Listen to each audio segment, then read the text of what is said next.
Assalamualaikum warahmatullahi wabarakatuh. My name is laili, azizah, Agustin. I'm from PBSC class English Education Major, Faculty of Art and Teaching. In this video, I will read an article about everyday life in the Soviet Union, the shopping runaround.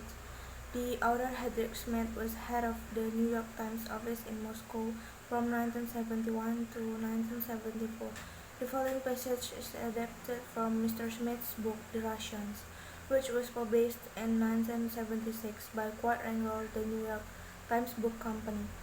1. I had heard about consumer shortages before going to Moscow, but only when we began to shop there did the Russian consumers' problems really have meaning for me.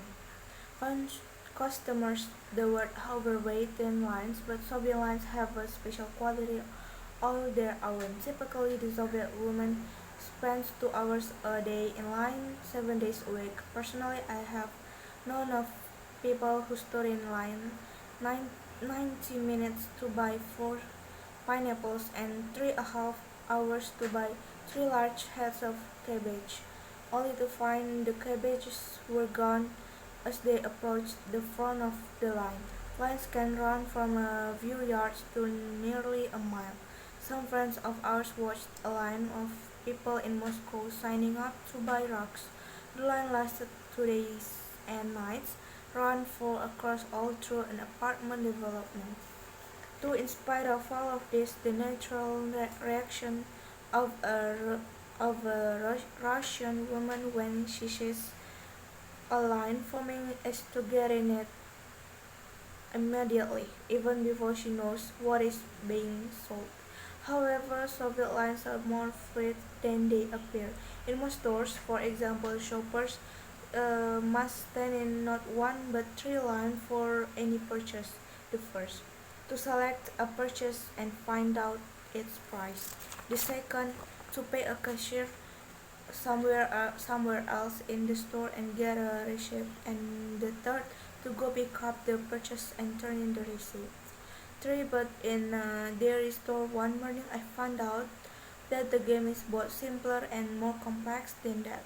I went in to buy some cheese, butter, and bologna sausage, which were in 3 separate departments, each with as our line 9 lines.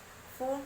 Rather quickly though, I noticed that experienced shoppers were skipping the first stage. They knew what most items cost, so they went directly to the cashier for their receipt.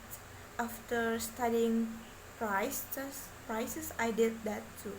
Then I went to the cheese line, the longest, probably 20 people, to get the worst over with first. I was in line less than a minute when the woman in front of me asked me to hold her place. She darted off to the butter and milk line. The cheese line was moving so slowly, then she got her butter and milk and returned before we had advanced 3 feet. I decided to take the race too, and I got back with my butter while the cheese line was still inching along. 5. Then it suddenly occurred to me that all over the store people were getting into line, holding places, laying, returning.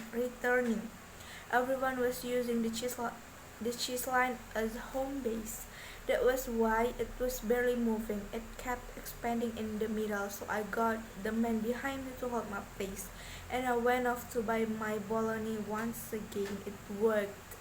It took me 22 minutes to buy butter, sausage, and cheese. But instead of being furious, I felt as if I had beaten the system. 6. This competitive shopping gives an atmosphere of tension, of Russian life. People barge into stores and bump into each other with faces set in combative expressions. You have to understand, said a kind gray-haired person, that for as long as we can remember, shopping has been a struggle. Life is a struggle. 7. There's hardly any effective advertising to help shoppers. Americans complain about the constant commercials in the United United States, but they might reconsider if they were exposed to the consumer blackout in Russia. A typical Soviet ad might be: if you want to live a ripe old age and be beautiful, modest, true, raw, and truthful, drink tea. Most newspapers publish without ads. The shopper has no handy yellow pages or daily newspaper, supermarket, or department store ads to help her decide where to shop. 8. Bribery is widespread. Low paid $80 to $20 monthly. Sales clerks take a portion of attractive items and sell them secretly to regular customers who have either left a bribe in advance or can be counted on to pay a high price on delivery. 10 to 15 rubles on a 60 ruble raincoat is standard.